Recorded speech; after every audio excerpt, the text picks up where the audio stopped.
ನನ್ನ ಕತೆ ನಿಮ್ಮ ಭಾವ ಚಾನಲ್ಗೆ ಸ್ವಾಗತ.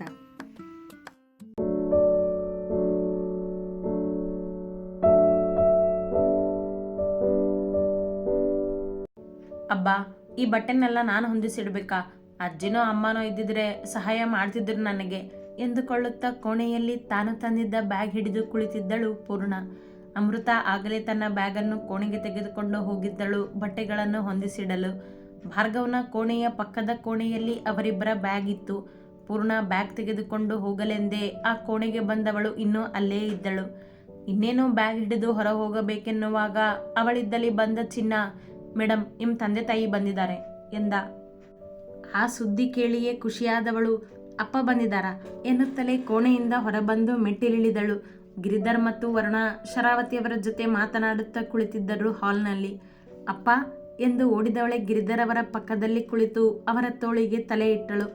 ನಿನ್ನ ಬಿಟ್ಟಿರೋದಕ್ಕೆ ಆಗ್ತಿಲ್ಲ ಮಗಳೇ, ಅದಕ್ಕೆ ನೋಡೋದಕ್ಕೆ ಬಂದೆ ಎಂದರು ಗಿರಿಧರ್ ಅವಳ ತಲೆ ಸವರುತ್ತಾ. ನನಗೂ ಅಷ್ಟೇ ಅಪ್ಪ, ಈಗ ತಾನೇ ನೆನಪಿಸ್ಕೊಂಡೆ ನಿಮ್ಮನ್ನೆಲ್ಲ, ಆಗಲೇ ಕಣ್ಮುಂದೆ ಇದ್ದೀರಾ ನೀವು ಎಂದವಳು ತಲೆ ಎತ್ತಿ ವರುಣರನ್ನು ನೋಡಿದಳು. ಅಮ್ಮ, ಅಜ್ಜಿ ಯಾಕೆ ಬಂದಿಲ್ಲ? ನಾನು ಇಲ್ಲ ಅಂತ ಹಾಯಾಗಿರ್ಬೇಕು ಅಲ್ವಾ ಎಂದಳು ಲಕ್ಷ್ಮಜ್ಜಿಯನ್ನು ನೆನೆಯುತ್ತಾ. ಎಲ್ರಿಗಿಂತ ಹೆಚ್ಚು ಅವರೇ ನಿನ್ನನ್ನು ನೆನಪಿಸ್ಕೊಳ್ತಿರೋದು ಪೂರ್ಣ. ಅವರಿಗೆ ಮದುವೆ ಓಡಾಡದಿಂದ ಸುಸ್ತಾಗಿದೆ, ಕಾಲು ನೋವು, ಅದಕ್ಕೆ ಬರಲಿಲ್ಲ ಎಂದರು ವರುಣ. ಖುಷಿಯಿಂದ ಮತ್ತೆ ಎಲ್ಲರ ಮಾತು ಸಾಗಿದವು. ಚಿನ್ನ ಟೀ ಜೊತೆಗೆ ಸ್ನ್ಯಾಕ್ಸ್ ತಂದಿಟ್ಟ. ಟೀ ಅರ್ಧ ಕಪ್ ಖಾಲಿ ಆಗುವ ಮೊದಲೇ ಬಂದ ಭಾರ್ಗವ್. ಮುಖ ಗಂಟಿಟ್ಟುಕೊಂಡು ಒಳ ಬಂದವನೇ ಹಾಲ್ನಲ್ಲಿರುವವರನ್ನು ಕಂಡು ಮುಂದೆ ಬಂದ. ಪೂರ್ಣಳನ್ನು ಕಂಡು ಮನ ಕುದಿಯುತ್ತಿತ್ತು, ಆದರೂ ತೋರಿಸಿಕೊಳ್ಳಲಿಲ್ಲ ಮೊಗದಲ್ಲಿ. ಭಾರ್ಗವ್, ಆಫೀಸ್ನಿಂದ ಈಗ ಬರ್ತಿದೀಯಾ ಕೇಳಿದರು ಗಿರಿಧರ್ ಮಾತಿಗೆ.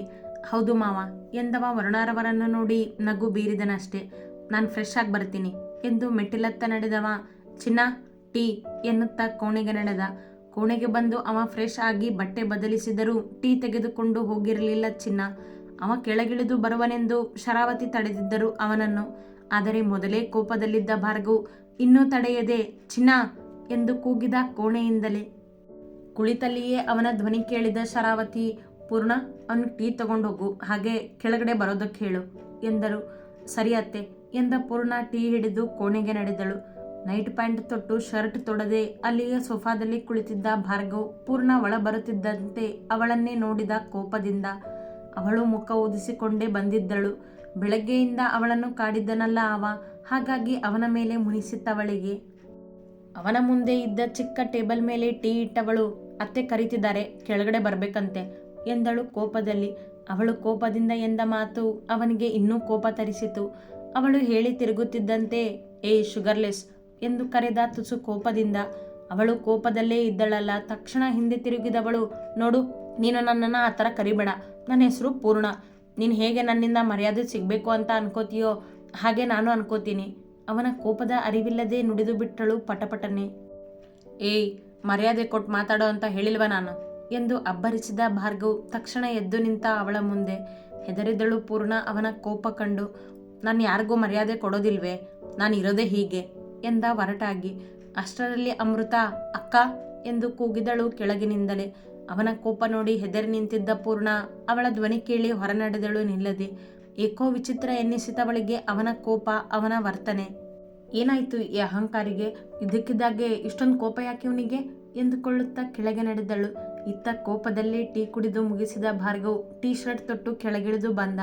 ಅವ ಯಾರ ಜೊತೆಯೂ ಹೆಚ್ಚು ಮಾತನಾಡದೆ ಕುಳಿತ. ಅವನ ಗಂಟಾದ ಮೊಗ ಪೂರ್ಣಳಿಗೆ ನೋಡಲು ಭಯವಾಗಿತ್ತು. ಆದರೂ ಆಗಾಗ ಅವನನ್ನೇ ನೋಡಿ ಮನದಲ್ಲೇ ಯೋಚಿಸುತ್ತಿದ್ದಳು, ಏನಾಯಿತು ಇವನಿಗೆ ಎಂದುಕೊಳ್ಳುತ್ತಾ. ಸಂಜೆ ಕತ್ತಲಾಗುವ ಹೊತ್ತಿಗೆ ಗಿರಿಧರ್ ವರುಣ ಹೊರಟು ನಿಂತರು.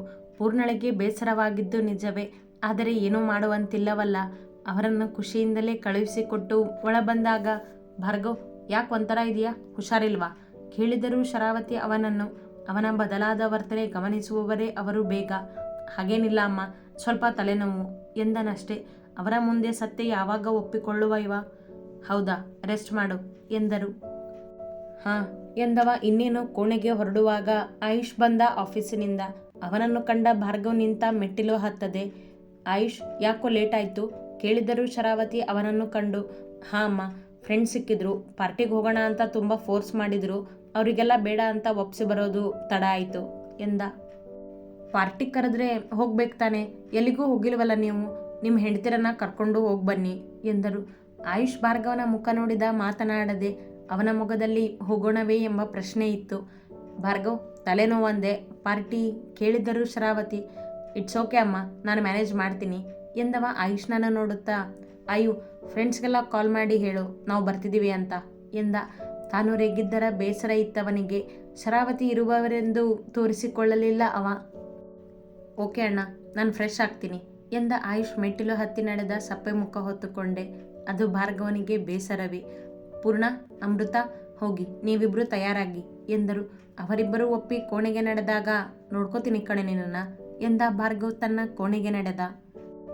ಅಣ್ಣನ ಜೊತೆ ಇವತ್ತು ಪೊಲೀಸ್ ಸ್ಟೇಷನ್ಗೆ ಹೋಗಿದ್ದೆ ಅಮ್ಮು, ಆದರೆ ನೋ ಯೂಸ್. ಅಲ್ಲಿ ನಮಗೇನು ಸಾಕ್ಷಿ ಸಿಗಲಿಲ್ಲ. ಪೂರ್ಣ ಕಂಪ್ಲೇಂಟ್ ಕೊಟ್ಟಿದ್ದು, ಅವಳು ಸ್ಟೇಷನ್ಗೆ ಬಂದು ಹೋಗಿದ್ದು ಎಲ್ಲನೂ ಆ ಇನ್ಸ್ಪೆಕ್ಟರ್ ನಾಶ ಮಾಡಿದ್ದಾನೆ. ಅಣ್ಣ ಆ ಕಂಪ್ಲೇಂಟ್ ಎಲ್ಲನೂ ಕ್ಲೋಸ್ ಮಾಡೋದಕ್ಕೆ ಹೇಳಿದ್ದಂತೆ, ಅದಕ್ಕೆ ಹಾಗೆ ಮಾಡಿದ್ದಾನೆ ನುಡಿದ ಆಯು ಬೇಸರದಿಂದ ಕುಳಿತು. ಹೌದಾ, ಅಂದರೆ ಭಾರ್ಗವ್ ಭಾವನೆ ಎಲ್ಲನೂ ಅಳಿಸೋಕೆ ಹೇಳಿದ್ರಾ ಕೇಳಿದಳು ಅವನ ಮುಂದೆ ಕುಳಿತ ಅಮೃತ. ಇಲ್ಲ, ಅಣ್ಣ ಆ ಥರ ಏನೂ ಹೇಳಿರಲಿಲ್ವಂತೆ. ಭಾವ ನಿಮ್ಮ ಹತ್ರ ಸುಳ್ಳು ಹೇಳಿದರೆ, ಯಾಕಂದರೆ ಅವ್ರ ಕೋಪ ಗೊತ್ತೇ ಇದೆಯಲ್ಲ ಎಂದಳು. ಹಾಗೆ ನಾನು ಪ್ರಶ್ನೆ ಮಾಡಿದ್ದಕ್ಕೆ ಅಣ್ಣ ನನ್ನ ಮೇಲೆ ರೇಗಾಡ್ದ ಅಮ್ಮು. ಅವನು ಹಾಗೆಲ್ಲ ಮಾಡೋದಕ್ಕೆ ಹೇಳಿರಲಿಲ್ಲ, ಅದು ನನಗೆ ಅರ್ಥ ಆಗಿದೆ. ಆದರೆ ಈಗ ಸತ್ಯನ ಹುಡ್ಕೋದು ಹೇಗೆ ಎಂದು ಯೋಚಿಸುತ್ತಾ ಕುಳಿತ. ಸತ್ಯ ಒಂದಲ್ಲ ಒಂದಿನ ಗೊತ್ತಾಗಲೇಬೇಕು ನಮಗೆ, ಅದ್ರ ಬಗ್ಗೆ ನೀವು ಯೋಚನೆ ಮಾಡಿಬಿಡಿ. ಈಗೆದ್ದು ಫ್ರೆಶ್ ಆಗಿ ತಯಾರಾಗಿ, ಪಾರ್ಟಿಗೆ ಹೋಗ್ತಿದ್ದೀವಲ್ಲ, ನಿಮ್ಮ ಮೂಡ್ ಸರಿಯಾಗುತ್ತೆ ಎಂದಳು ಅವನ ಕೈ ಹಿಡಿದು ಮೇಲೆಬ್ಬಿಸುತ್ತಾ. ಅವಳ ಮಾತಿಗೆ ತುಸು ಸಮಾಧಾನಗೊಂಡ ಆಯುಷ್ ಮೇಲೆದ್ದು ಬಾತ್ರೂಮಿಗೆ ನಡೆದ. ಅರ್ಧ ಗಂಟೆಯಲ್ಲಿ ಆಯುಷ್ ಮತ್ತು ಅಮೃತ ತಯಾರಾಗಿ ಕೋಣೆಯಿಂದ ಹೊರಬಂದರು. ಭಾರ್ಗವ್ ಆಗಲೇ ವೆಸ್ಟ್ ಮೇಲೆ ಜಾಕೆಟ್ ಹಾಕಿ ಜೀನ್ಸ್ ತೊಟ್ಟು ಫೋನ್ ಹಿಡಿದು ಅಲ್ಲಿಯೇ ಕೋಣೆಯ ಹೊರಗಿದ್ದ ಸೋಫಾದಲ್ಲಿ ಕುಳಿತಿದ್ದ. ಉಳಿದವರ ದಾರಿ ಕಾಯುತ್ತಾ. ಪೂರ್ಣ ಈಗಲೂ ಅವನ ಕೋಣೆಯ ಪಕ್ಕದ ಕೋಣೆಯಲ್ಲೇ ಇದ್ದಳು ತಯಾರಾಗುತ್ತಾ. ಏಕೋ ಅವಳಿಗೂ ಸಣ್ಣ ಮುಜುಗರವಿತ್ತು ಭಾರ್ಗವ್ನ ಕೋಣೆಯಲ್ಲಿ ತಯಾರಾಗಲು. ಭಾವ, ಅಕ್ಕ ಇನ್ನೂ ತಯಾರಾಗಿಲ್ವಾ ಕೇಳಿದಳು ಅಮೃತ ಮುಂದೆ ಬಂದು. ಇಲ್ಲ ಎಂದನಷ್ಟೇ. ನಾನು ನೋಡ್ತೀನಿ ಎಂದವಳು ಭಾರ್ಗವ್ನ ಕೋಣೆಯ ಬಾಗಿಲು ದೂಡಿದಾಗ ಪೂರ್ಣ ಕಾಣಲಿಲ್ಲ. ಭಾವ, ಅಕ್ಕ ಇಲ್ವಲ್ಲ ಅಲ್ಲಿ ಎಂದಳು ಅವನತ್ತ ತಿರುಗಿ. ಆ ಕೋಣೆಯಲ್ಲಿದ್ದಾಳೆ ನೋಡು ಎಂದವ ಮೇಲೆದ್ದು ನಿಂತ. ಅಮೃತ ಪೂರ್ಣ ಇದ್ದ ಕೋಣೆಗೆ ನಡೆದಳು. ಭಾರ್ಗವ್ ಆಯುಷ್ ಮುಖ ನೋಡಿದ. ಇಬ್ಬರೂ ದೂರ ಇರಲಾರರು ಮುನಿಸಿಕೊಂಡು. ಆಯು, ರೇಗಿದ್ದಕ್ಕೆ ಸಾರಿ ತಾನೇ ಕೇಳಿದ ಭಾರ್ಗವ್. ರೇಗಿದ್ದರ ತಪ್ಪು ಅವನದ್ದೇ ಇತ್ತಲ್ಲವೇ? ನೀನು ತಪ್ಪು ಮಾಡಿದೀಯಾ ಅಂತ ಗೊತ್ತಾಗಿ ಅದೆಷ್ಟು ಬೇಗ ಕ್ಷಮೆ ಕೇಳಿದ್ಯಾ ಅಣ್ಣ. ಆದರೆ ಪೂರ್ಣ ಜೊತೆನೂ ನೀನು ಮಾಡ್ತಿರೋದು ತಪ್ಪು ಅಂತ ಗೊತ್ತಿದ್ರು ಯಾಕೆ ಹೀಗೆ ಹಠ ಮಾಡ್ತಿದ್ಯಾ ಕೇಳಿದ ಆಯುಷ್. ಆಯು, ಪ್ಲೀಸ್ ಈಗ ಆ ವಿಷಯ ತೆಗೆದು ನನಗೆ ನಿನ್ನ ಜೊತೆ ವಾದ ಮಾಡೋದಕ್ಕೆ ಇಷ್ಟ ಇಲ್ಲ. ಎಂಜಾಯ್ ಮಾಡೋಕ್ಕೆ ಹೋಗ್ತಿದ್ವಿ, ಸೊ ಲೆಟ್ಸ್ ಎಂಜಾಯ್ ಎಂದ. ಅವನ ಮಾತಿಗೆ ಸರಿ ಎನ್ನಿಸಿದ ಆಯು, ಓಕೆ ಅಣ್ಣ ಎಂದ. ಅವನ ತುಟಿಯಲ್ಲೆರಳಿದ ನಗು ಕಂಡು ಭಾರ್ಗವ್ ಖುಷಿಯಿಂದ ಅಪ್ಪಿದ ಅವನನ್ನು. ಇತ್ತ ಪೂರ್ಣ ತಯಾರಾಗಿದ್ದನ್ನು ಕಂಡ ಅಮೃತ, ಅಕ್ಕ ಪಾರ್ಟಿಗೆ ಸೀರೆ ಉಟ್ಕೊಂಡು ಬರ್ತಿದ್ದೀರಾ ಎಂದು ಕೇಳಿದಳು. ಅಮೃತ ಕಾಲು ಮುಚ್ಚುವಂತೆ ಗೌನ್ ತೊಟ್ಟು ತಯಾರಾಗಿದ್ದರೆ ಪೂರ್ಣ ಚಂದದ ಸೀರೆ ಉಟ್ಟು ತಯಾರಾಗಿದ್ದಳು. ಯಾಕೆ ಈ ಸೀರೆ ಚೆನ್ನಾಗಿಲ್ವಾ ಅಮೃತ ಕೇಳಿದಳು ಪೂರ್ಣ. ಚೆನ್ನಾಗಿದೆ ಅಕ್ಕ, ನಾವು ಹೋಗ್ತಿರೋದು ಪಾರ್ಟಿಗೆ, ಅಲ್ಲಿ ಸೀರೆ ಎಂದು ರಾಗ ಎಳೆದಳು. ನಾನು ಈ ಥರದ ಬಟ್ಟೆ ಹಾಕೋದಿಲ್ಲ ಅಮ್ಮು, ಅಲ್ಲದೆ ಮದುವೆ ಆದಮೇಲೆ ಸೀರೆನೇ ಉಟ್ಕೋ ಅಂತ ಅಜ್ಜಿ ಹೇಳಿದರು, ಹಾಗಾಗಿ ನಾನು ಡ್ರೆಸ್ನೂ ತಂದಿಲ್ಲ ಎಂದಳು. ಹೌದಾ, ನನ್ನ ಡ್ರೆಸ್ ಕೊಡ್ಲಾ, ಹಾಕೋತೀರಾ? ಬೇಡ ಬೇಡ, ನನಗೆ ಈ ಥರದ ಡ್ರೆಸ್ ಹಾಕೋಕ್ಕೆ ಇಷ್ಟ ಆಗೋದಿಲ್ಲ, ಕಂಫರ್ಟೇಬಲ್ ಇರೋದಿಲ್ಲ, ನನಗೆ ಸೀರೆನೇ ಇರಲಿ ಬಾ ಎಂದವಳು ಕೋಣೆಯಿಂದ ಹೊರಬಂದಳು. ಅಮೃತ ಅವಳ ಜೊತೆಯೇ ಬಂದಳು. ಸೀರೆ ಉಟ್ಟು ಬಂದ ಪೂರ್ಣಳನ್ನು ಕಂಡ ಭಾರ್ಗವ್ ಅಚ್ಚರಿಯಾದ. ಅವ ಪಾರ್ಟಿಗಳಲ್ಲಿ ಹೆಚ್ಚು ಆಸಕ್ತಿ ತೋರುವವ. ಅಲ್ಲಿ ತನ್ನ ಹೆಂಡತಿ ಎಂದು ಪರಿಚಯಿಸುವಾಗ ಇವಳು ಹೀಗಿದ್ದರೆ ಹೇಗೆ ಎಂಬ ವಿಚಾರ ಅವನ ತಲೆಯಲ್ಲೂ ಸುಳಿದು ಹೋಯಿತು. ಏಯ್, ಇದೇನು ನಿನ್ನ ಅವತಾರ? ಪಾರ್ಟಿಗೆ ಯಾರಾದರೂ ಸೀರೆ ಉಟ್ಕೊಂಡು ಬರ್ತಾರಾ ಕೇಳಿದ ಗಂಭೀರವಾಗಿಯೇ. ಮೊದಲೇ ಕೋಪ ಇತ್ತವನಿಗೆ ಅವಳ ಮೇಲೆ, ಆದರೆ ಆ ಕೋಪ ತೋರಿಸಿ ಅವಳ ಮೇಲೆ ರೇಗಾಡುವುದು ಬೇಡವೆಂದು ಬಹಳ ನಿಯಂತ್ರಿಸಿಕೊಂಡಿದ್ದ ಅವ. ನನ್ನ ಹತ್ರ ಇರೋದು ಸೀರೆನೇ, ಡ್ರೆಸ್ ನಾನು ತಂದಿಲ್ಲ, ಫ್ಯಾಷನ್ ಡ್ರೆಸ್ ನಾನು ಹಾಕೋದೂ ಇಲ್ಲ ಎಂದಳವಳು ಅವನ ಮೇಲಿನ ಕೋಪಕ್ಕೆ. ಅವನಷ್ಟೇ ಗಂಭೀರವಾಗಿ ಮಾತನಾಡಿದಳು. ಹಾಗಾದರೆ ನಡಿ, ದಾರಿಯಲ್ಲಿ ಡ್ರೆಸ್ ಕೊಡಿಸ್ತೀನಿ, ಅದನ್ನೇ ಹಾಕ್ಕೊಂಡು ಬಾ ನೀನು ಎಂದ. ಇಲ್ಲ ಭಾರ್ಗವ್, ನಾನು ಯಾವ ಡ್ರೆಸ್ನೂ ಹಾಕೋದಿಲ್ಲ ಅಂತ ಹೇಳಿದ್ನಲ್ಲ, ಇದೇ ಸೀರೆಯಲ್ಲೇ ಬರೋದು ನಾನು ಎಂದವಳು ಅವನಷ್ಟೇ ಹಠ ಹಿಡಿದಳು. ಅವ ಸ್ವಲ್ಪ ಹೊತ್ತಿಗೆ ಮೊದಲು ಅವಳ ಮೇಲೆ ರೇಗಿದ್ದರ ಕೋಪ ಅವಳ ಹಠವನ್ನು ಹೆಚ್ಚಿಸಿತ್ತು. ಭಾರ್ಗವ್ ಕೋಪದಿಂದ ಮುಖ ತಿರುಗಿಸಿ ನಿಂತ. ಅವನ ಕೋಪ ಆಯುಷ್ಗೆ ಅರ್ಥವಾಯಿತು. ಪೂರ್ಣ, ಸೀರೆ ಓಕೆನೆ, ಆದರೆ ನಾವು ಈಗ ಹೋಗ್ತಿರೋದು ಪಬ್ಗೆ, ಅಲ್ಲಿ ಸೀರೆ ನಿಮಗೆ ಮುಜುಗರ ಆಗಬಹುದು ಎಂದನವ ಅವಳಿಗೆ ಅರ್ಥ ಮಾಡಿಸುತ್ತಾ. ನಾನು ಅದನ್ನೇ ಹೇಳಿದೆ, ನಾನು ಡ್ರೆಸ್ ಕೊಡ್ತೀನಿ ಅಂದರೂ ಬೇಡ ಅಂತಿದ್ದಾಳೆ ಎಂದಳು ಅಮೃತ. ಇಲ್ಲ ಆಯುಷ್, ಯಾರು ಏನೇ ಹೇಳಿದ್ರು ನಾನು ಕೇಳೋದಿಲ್ಲ. ಇಲ್ಲಿ ಕೆಲವೊಬ್ಬರ ಹಠಕ್ಕೆ ತಲೆ ಬಾಗ್ಸಿದ್ರೆ ನಮ್ಮ ತಲೆ ಮೇಲೆ ಹತ್ತು ಕುತ್ಕೊಳ್ಳೋದಕ್ಕೆ ನೋಡ್ತಾರೆ. ಭಾರ್ಗವನ ಮುಖ ನೋಡಿ ಕೋಪದಿಂದ ಎಂದವಳು ನಿಲ್ಲದೆ ಕೆಳಗೆ ನಡೆದಳು. ಆಯು, ನೀನು ಅಮೃತನ ಕರ್ಕೊಂಡು ನಿನ್ನ ಕಾರ್ನಲ್ಲಿ ಹೋಗು, ನಾನು ಅವಳನ್ನು ಕರ್ಕೊಂಡು ಮೊದಲು ಬಟ್ಟೆ ಅಂಗಡಿಗೆ ಹೋಗಿ ಆಮೇಲೆ ಬರ್ತೀನಿ ಎಂದ ಭಾರ್ಗವ್. ಅವನ ಮಾತಿಗೆ ಒಪ್ಪಿದ ಆಯುಷ್ ಅಮೃತಾಳ ಜೊತೆ ಕೆಳಗೆ ನಡೆದ. ಶರಾವತಿ ಕೋಣೆಯಲ್ಲಿದ್ದರು. ಅವರಿಗೂ ಹೇಳಿ 4 ಜನ ಕಾರ್ ಹತ್ತಿದರು. ಆಯುಷ್ ಅಮೃತ ಭಾರ್ಗವ್ ಹೇಳಿದಂತೆ ಮುಂದೆ ನಡೆದರೆ ಭಾರ್ಗವ್ ತನ್ನ ಕೋಪ ತೀರಿಸಿಕೊಳ್ಳಲು ಈಗ ಸಮಯ ಸಿಕ್ಕಂತೆ ಕಾರ್ ಹತ್ತಿ ಕುಳಿತ. ಅವನ ಕೋಪಕ್ಕೆಲ್ಲ ಸೋಲುವುದಿಲ್ಲ ಎಂಬಂತೆ ಅವನಷ್ಟೇ ಗರ್ವದಿಂದ ಅವನ ಪಕ್ಕದಲ್ಲಿ ಕುಳಿತಳು ಪೂರ್ಣ. ಈಗ ಯಾರ ಕೋಪ ಗೆದ್ದು ಯಾರು ಸೋಲುವರೋ? ಅತಿ ಹೆಚ್ಚಿನ ಕಥೆಗಳಿಗಾಗಿ ಹಿಂಬಾಲಿಸಿ ಪ್ರತಿಲಿಪಿ ಆ್ಯಪ್ನಲ್ಲಿ ಪ್ರತಿಮಾ SH ಅವರನ್ನು.